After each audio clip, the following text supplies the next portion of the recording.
샬롬, 김윤규 목사입니다. 오늘 이 시간에는 신명기 11장 22절에서 25절의 말씀을 근거해서 하나님께서 약속하신 승리의 삶이란 제목을 가지고 함께 하나님의 말씀을 생각해 보겠습니다. 모세는 가나안 입성을 앞두고 있는 출애굽의 2세대들에게 지속적으로 삶의 원칙에 관하여 말씀하고 있습니다.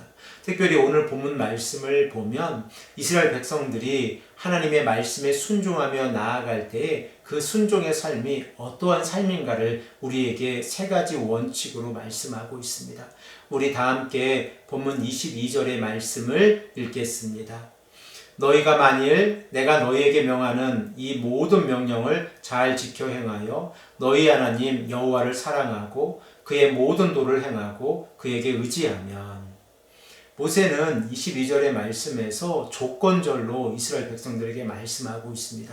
그러면 모세가 조건절로 말씀하고 있는 내용이 무엇입니까? 언약의 백성들이 하나님께서 말씀하신 모든 명령을 잘 지켜 행하는 삶입니다.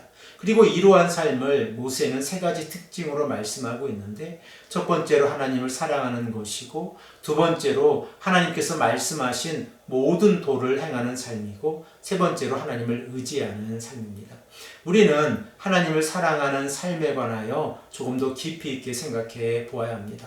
만일 우리가 사랑이라는 이 단어를 들었을 때 감정적인 의미에서 사랑의 의미를 해석하고 있다고 하면 우리는 하나님의 말씀을 온전히 이해하지 못한 것입니다. 하나님께서 언약의 백성들에게 사랑을 말씀하셨을 때 그 사랑은 언약적 관계 속에서 주어진 사랑입니다.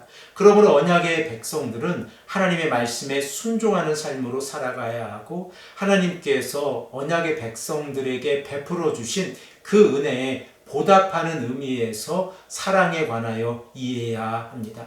그러면 언약의 백성들이 구체적으로 하나님을 사랑하는 모습은 무엇입니까? 하나님께서 말씀하신 도를 그대로 행하는 삶입니다. 우리는 때때로 율법에 관하여 그 의미를 잘못 이해할 때가 있습니다. 언약의 백성들이 하나님의 말씀에 순종하며 나아갈 때에 그 율법이 이스라엘 백성들의 삶의 지표가 되어져야 하는데 지표가 되어지는 것이 아니라 그들의 삶을 억압하기 위한 하나의 툴로 이해하는 경우도 있다는 것입니다. 그러나 율법은 언약의 백성들과 하나님과의 올바른 관계를 형성하기 위해 주어진 말씀이라는 사실을 우리가 깨닫고 그 말씀을 지켜 행하며 나아갈 때에 하나님과의 올바른 관계가 이루어진다는 것을 우리가 다시 한번 깨달아야 합니다. 마지막 세 번째로 하나님을 의지하는 삶입니다. 우리는 어떻게 하나님을 의지하며 살아갈 수 있습니까? 우리가 하나님을 의지한다는 것은 하나님께 단단히 붙어서 하나님의 말씀에 순종하고 그 말씀대로 살아가는 삶입니다.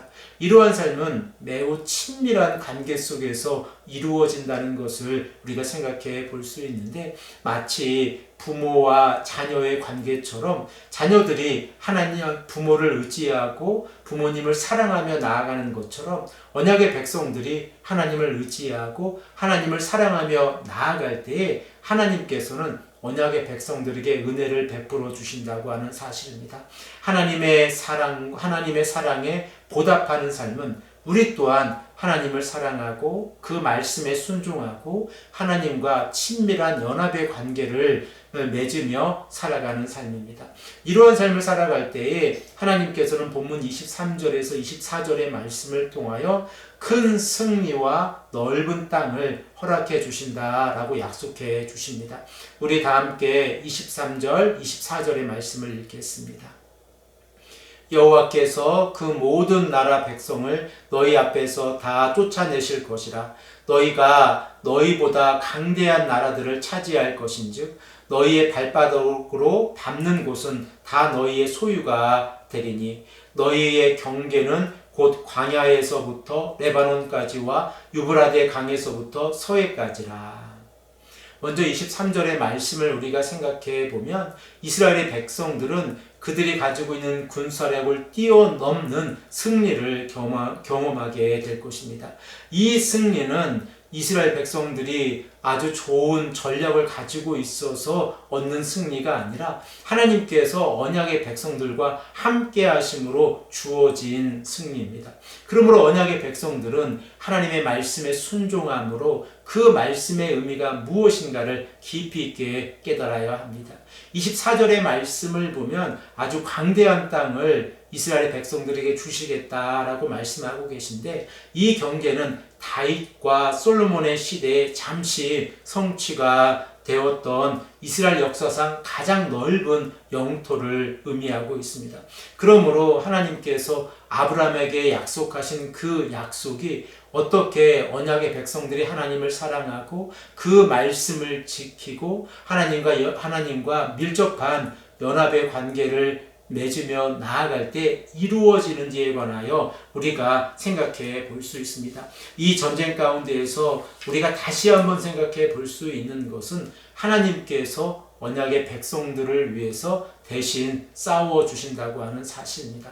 본문 25절의 말씀을 보면 마지막으로 모세는 하나님께서 이 모든 약속을 어떻게 성취하실 것인지 확실한 보증에 관하여 말씀하고 있습니다. 우리 다 함께 25절의 말씀을 읽겠습니다. 너희 하나님 여호와께서 너희에게 말씀하신 대로 너희가 밟는 모든 땅 사람들에게 너희를 두려워하고 무서워하게 하시리니 너희를 능히 당할 사람이 없으리라.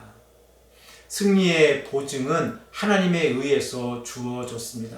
그러므로 언약의 백성들이 가나안 땅에서 승리하는 것은 그들의 군사력이나 전략에 있지 않다고 하는 사실을 우리가 깨닫게 되었습니다.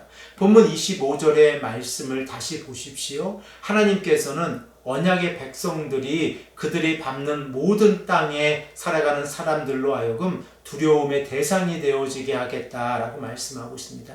이 의미가 무엇입니까? 하나님께서 이스라엘 백성들과 함께 하심으로 그들에게 큰 승리를 허락해 주신다라고 하는 약속입니다.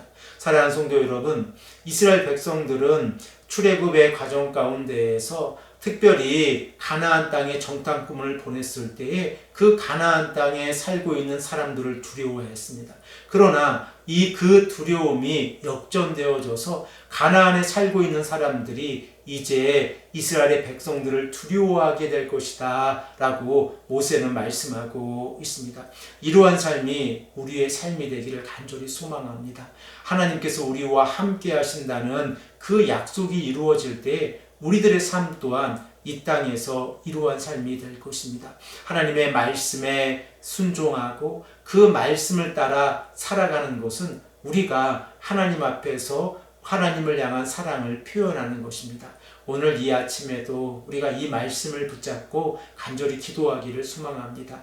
우리들의 삶 가운데에서 세 가지 삶의 원칙을 우리가 선택해 본다고 하면 하나님을 사랑하는 것이고 그 말씀에 순종하는 것이고 하나님을 의지하는 삶입니다. 이러한 삶을 살아갈 때에 언약의 하나님께서 언약의 백성들을 책임져 주십니다. 함께 기도드리겠습니다. 아버지 하나님 감사합니다. 오늘도 우리에게 말씀해 주셔서 언약의 백성들이 가나안 땅에 어떻게 나아갈 수 있는지 말씀해 주시니 감사합니다. 아버지 하나님, 우리 또한 이러한 삶을 살아갈 수 있도록 인도하여 주시옵소서. 감사드리며 사랑이 많으신 예수 그리스도의 이름으로 간절히 기도드립니다. 아멘.